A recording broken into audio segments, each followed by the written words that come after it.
Thursday African News broadcast from Canada. My name is Sandra. Asante top stories. UN chief calls for immediate ceasefire in Ethiopia. US says Ethiopia is obstructing aid for Tigray. Family members killed in Amara attack. These and more stories after the break. Stay tuned.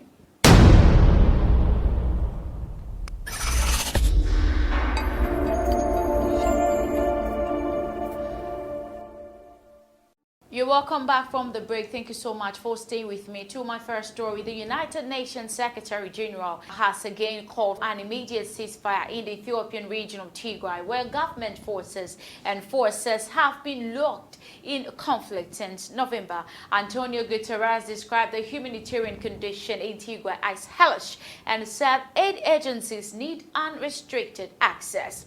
He condemned the use of sexual violence against women in Ethiopia as a weapon of war. Speaking to reporters in New York, Mr. Guterres said there could be no military resolution to the fighting, which has spread to neighboring states. He said conditions must be created to allow for the start of an Ethiopian-led political dialogue to find a solution for the crisis.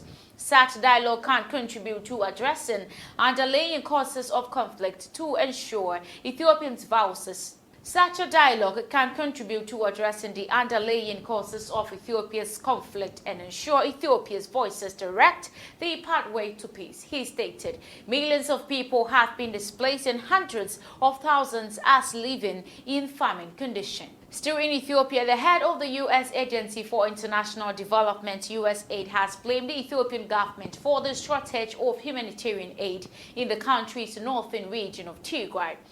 Samantha Power said food aid in the region will run out this week for the first time since fighting broke out in November last year.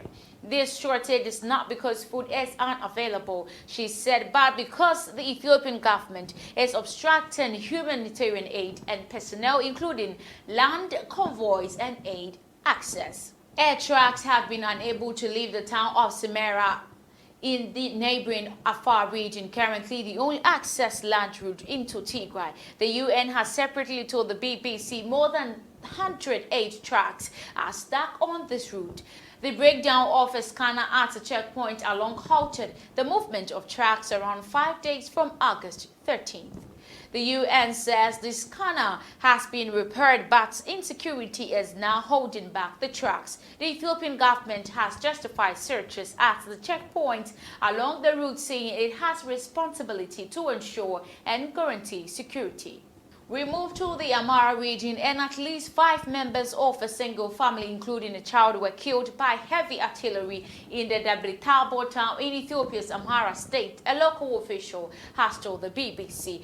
A father and a neighbor's child who was there during the attack injured. Kelly Mowak Mihetri said the Thursday attack. Officials claim TPLF forces from neighboring Tigray state carried out the attack. The group has not commented on the allegation.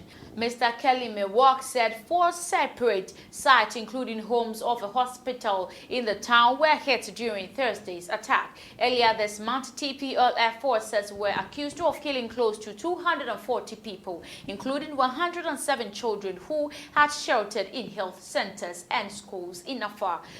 Forces spokesperson Getachew Reader denied the accusation and called for an independent investigation into the incident. The forces had been made significant gains since June.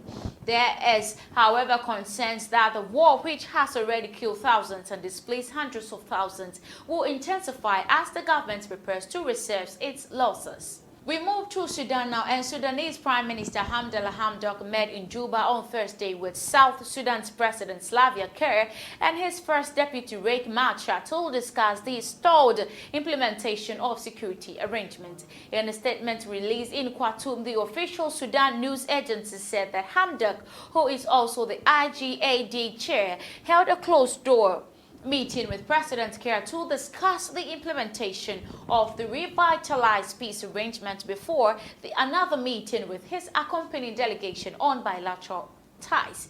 In addition, he discussed the implementation of the IGAD brokered peace pact with First Vice President Macha in accordance with the revitalized peace agreement of September 2018.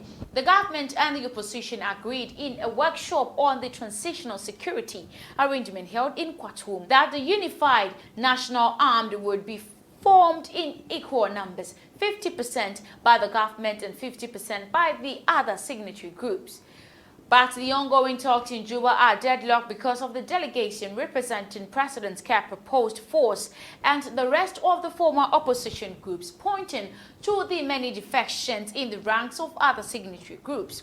The recent split of an SPLAIO faction led by the then Simon Gachaudoa followed by fighting with the main SPLAIO headed by the Macha near the Sudanese border has been a source of concern for the Sudanese government. The media office of the South Sudanese president said Kah called on the IGAD to press the SPLMIO to resolve their differences peacefully, stressing that South Sudan cannot afford another confrontation. Furthermore, he requested Hamdok to urge the holdout groups to respect cessations of hostilities as a matter of urgency, said the president in Juba.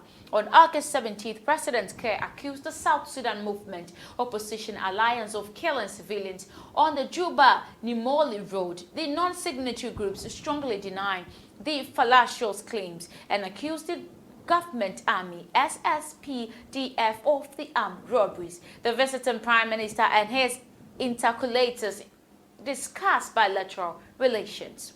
Our final story is in Burkina Faso, and a number of people have died in Wednesday's jihadist attack on a military convoy escorting civilians in the northern Burkina Faso has risen to 80, the authorities have said.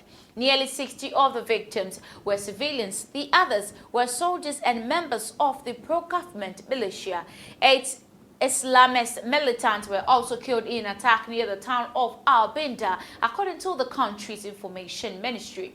It's the latest attack in the Sahel region of Burkina Faso, where militias linked to the Al-Qaeda and the Islamic State groups operate across the borders with Niger and Mali. Thousands of civilians have been killed and millions displaced since 2018. Thank you so much for watching today's African News. My name is Sandra Asante. Enjoy the rest of the day.